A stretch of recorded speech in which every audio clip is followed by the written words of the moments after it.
Section 1. Good morning, Total Insurance. Judy speaking. How may I help you? I recently shipped my belongings from overseas back here to Australia, and I took out insurance with your company.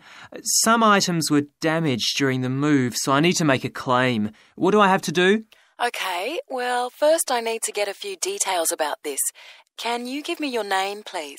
Yes, it's Michael Alexander. Okay, and your address, please?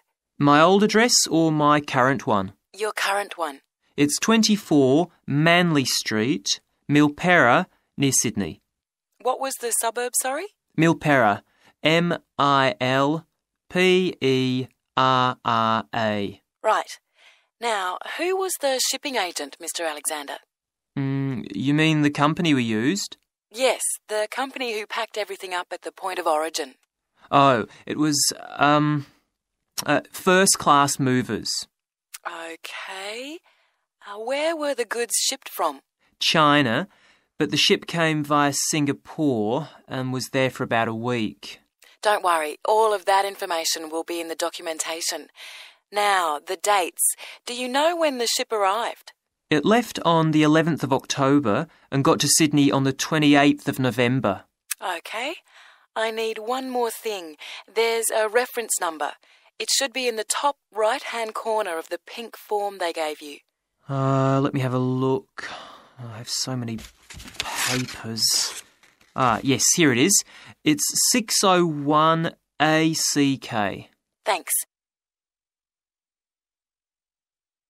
I need to take down a few details of the actual damage over the phone before you put in a full report. Can you tell me how many items were damaged and what the damage was? Yes, well, 4 things actually. I'll start with the big things. My TV, first of all. It's a large one, very expensive. Insurance doesn't cover electrical problems. It isn't an electrical problem. The screen has a huge crack in it, so it's unusable. I see. Any idea of the price to repair it? No. Well, I don't think it can be repaired. It will need a new one. Okay, I'll make a note of that and we'll see what we can do. Now, what was the second item? The cabinet from the bathroom was damaged as well. It's a lovely cabinet. We use it to keep our towels in. And what is the extent of the damage? Well, the back and the sides seem okay, but the door has a huge hole in it. It can't be repaired. I'm really not very happy about it. And how much do you think it will cost to replace it? Well, when I bought it last year, I paid $125 for it. But the one I've seen here in Sydney is a bit more expensive. It's $140. Right. And what was the third item? My dining room table. It's a lovely table from Indonesia. It must have been very hot inside the container because one leg has completely split down the middle. The top and the other 3 look okay, thank goodness. Any idea of the price to repair it? Well, I had an estimate done on this actually because it is a very special table to us. They quoted us $200, which is really pricey, so I hope the insurance will cover the total cost. I'm sure that will be fine. What was the last item, Mr. Alexander? Well, we have a lovely set of china plates and dishes, with matching cups, saucers, the lot. They were all in the one box, which must have got dropped because some plates were broken. 6, actually. And can you tell me the replacement value of these? Well, it's hard to say because they were part of a set, but they can be up to $10 each as it's such a good set. Okay, so that would be around $60 altogether. Yes, that's right. And is that all of the items? Yes. So, what do I have to do now? Section 2. Welcome to Greenvale Agricultural Park. As you know, we've only been open a week, so you're amongst our first visitors. We have lots of fascinating indoor and outdoor exhibits on our huge complex, spreading hundreds of hectares. Our remit is to give educational opportunities to the wider public, as well as to offer research sites for a wide variety of agriculturists and other scientists. Let's start by seeing what there is to do. As you can see here on our giant wall plan, we are now situated in the reception block here. As you walk out of the main door into the park, there's a path you can follow. If you follow this route, you'll immediately come into the rare breeds section, where we keep a wide variety of animals, which I shall be telling you a little more about later. Next to this, moving east, is the large grazing area for the rare breeds. Then further east, in the largest section of our park, is the forest area. South of the grazing area, and in fact just next to the reception block, is our experimental crop area. In the middle of the park, this circular area, is our lake. These two small rectangular shapes here are the fish farms where we rear fish for sale. To the east of those is the marsh area, which attracts a great many migrant birds. In the southeastern corner, beyond the marsh, is our market garden area, growing vegetables and flowers. All these areas can be visited by the general public for almost all the year. Although, please take note of the large signs at the entrance to each area, which tell you when certain areas are being used for particular controlled experiments and are therefore temporarily out of bounds to the public. You can see for yourself what a huge area the park covers, and a key question is always, how can we move around? Well, you have a choice of means, all environmentally friendly. Cars are banned in the park. We have bicycles, which you can hire behind the reception block here. The healthy ones of you can go on foot. And finally, there's our electric tram, powered from solar cells. You find more information about this at the front entrance. A good place to start on your tour is the rare breed section. We keep goats, sheep and hens and other kinds of poultry. We're also thinking of bringing in cows and horses, but we do not as yet have facilities for these bigger animals. The animals are fed in public twice a day, and a short lecture given on their feeding habits and nutritional needs. These are very popular with the public, but of course we mustn't lose sight of the main purpose of having this section, not as such to preserve rare animals, but to maintain the diversity of breeds, to broaden the gene pool for agricultural development.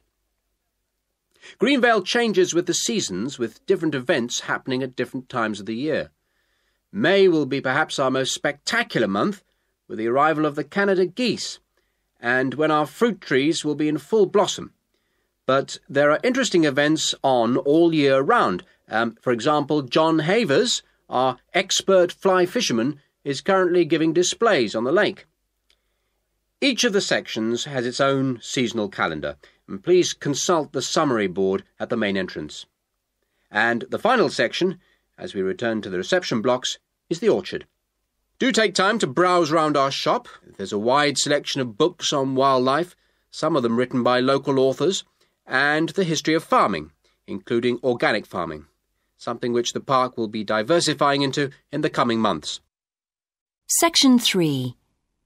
Good morning, everyone. In today's seminar, Grant Freeman, a biologist who specialises in identifying insects and who works for the Australian Quarantine Service, has come to talk to us about his current research work. Right, well, over to you, Grant. Good morning, everyone. I'm sure that you know that the Quarantine Service regulates all food brought into Australia. Well, obviously they want to protect Australia from diseases that might come in with imported goods, but they also want to prevent insect pests from being introduced into the country, and that's where I have a part to play. Anyway, my current research involves trying to find a particular type of bee, the Asian honeybee, and finding out whether there are any of them around in various states of Australia. We discovered a few of them in Queensland once and eradicated them. Now we're pretty keen to make sure that there aren't any more getting in, particularly to New South Wales and other states. What's wrong with Asian honeybees? Are they so different from Australian bees? Well, in fact, they look almost the same, but they are infested with mites, microscopic creatures which live on them, and which can seriously damage our own homegrown bees, or could even wipe them out. Well, what would happen if Australian bees died out? Well, the honey from Australian bees is of excellent quality, much better than the stuff the Asian bees produce. In fact, Australia exports native queen bees to a large number of countries because of this. When the European honeybee was first discovered out in the bush, we found they made really unpleasant honey, and they were also too big to pollinate many of our native flowers here in Australia. That must have had a devastating effect on the natural flora. Did you lose any species? No, we managed to get them under control before that happened. But if Asian bees got in, there could be other consequences. We could lose a lot of money because you might not be aware, but it's estimated that native bees' pollination of flower and vegetable crops is worth $1.2 billion a year. So in a way, they're the farmer's friend. Oh, and another thing is, if you're stung by an Asian honeybee, it can produce an allergic reaction in some people, so they're much more dangerous than native bees. How will you know if Asian bees have entered Australia? We're looking at the diet of the bird called the rainbow bee-eater. The bee-eater doesn't care what it eats, as long as they're insects. But the interesting thing about this bird is that we are able to analyse exactly what it eats, and that's really helpful if we're looking for introduced insects. How come?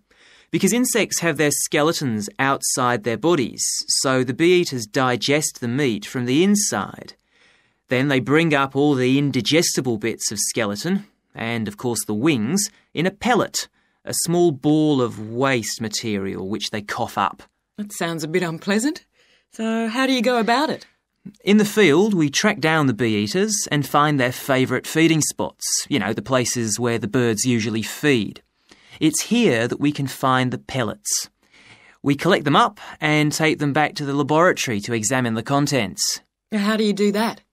The pellets are really hard, especially if they've been out in the sun for a few days. So, first of all, we treat them by adding water to moisten them and make them softer. Then we pull them apart under the microscope. Everything's all scrunched up, but we're looking for wings, so we just pull them all out and straighten them. Then we identify them to see if we can find any Asian bee wings. And how many have you found? So far, our research shows that Asian bees have not entered Australia in any number. It's a good result and much more reliable than trying to find live ones as evidence of introduced insects. Well, that's fascinating. Thank you, Grant, for those insights. I hope that you might inspire some of our students here to conduct some similar experiments. Section 4. I've been doing some research into what people in Britain think of doctors, the ones who work in general practice, the first call for medical care, and comparing this with the situation in a couple of other countries. I want to talk about the rationale behind what I decided to do. Now, I had to set up my program of research in 3 different countries, so I approached postgraduates in my field in overseas departments, contacting them by email to organize things for me at their end. I thought I would have trouble recruiting help, but in fact, everyone was very willing, and sometimes their tutors got involved too. I had to give my helpers clear instructions about what kind of sample population I wanted them to use. I decided that people under 18 should be excluded because most of them are students or looking for their first job. And also I decided at this stage just to focus on men who were in employment and set up something for people who didn't have jobs and for employed women later on as a separate investigation. I specifically wanted to do a questionnaire and interviews with a focus group. With the questionnaire, rather than limiting it to one specific point, I wanted to include as much variety as possible. I know questionnaires are a very controlled way to do things, but I thought I could do taped interviews later on to counteract the effects of this. And the focus group may also prove useful in future by targeting subjects I can easily return to, as the participants tend to be more involved. So I'm just collating the results now. At the moment, it looks as if in the UK, despite the fact that newspapers continually report that people are unhappy with medical care, in fact, it is mainly the 3rd level of care, which takes place in hospitals, that they are worried about. Government reforms have been proposed at all levels, and although their success is not guaranteed, long-term hospital care is in fact probably less of an issue than the media would have us believe. However, I've still got quite a bit of data to look at. Certainly, I will need to do more far-reaching research than I had anticipated in order to establish if people want extra medical staff invested in the community, or if they want care to revert to fewer but larger key medical units. The solution may well be something that can be easily implemented by those responsible in local government, with central government support, of course. This first stage has proved very valuable, though. I was surprised by how willing most of the subjects were to get involved in the project. I had expected some unwillingness to answer questions honestly, but I was taken aback and rather concerned that something I thought I'd set up very well didn't necessarily seem that way to everyone in my own department. I thought you might also be interested in some of the problems I encountered in collecting my data. There were odd cases that threw me. One of the subjects, who I had approached while he was out shopping in town, decided to pull out when it came to the second round. It was a shame, as it was someone who I would like to have interviewed more closely. And one of the first-year students I interviewed wanted reassurance that no names would be traceable from the answers. I was so surprised, because they think nothing of telling you about themselves and their opinions in seminar groups. Then one of the people that I worked with got a bit funny. The questions were quite personal, and one minute he said he'd do it, then the next day he wouldn't. And in the end, he did do it. It's hard not to get angry in that situation, but I tried to keep focused on the overall picture in order to stay calm. The most bizarre case was a telephone interview I did with a teacher at a university in France. He answered all my questions in great detail, but then when I asked how much access he had to dangerous substances, he wouldn't tell me exactly what his work involved.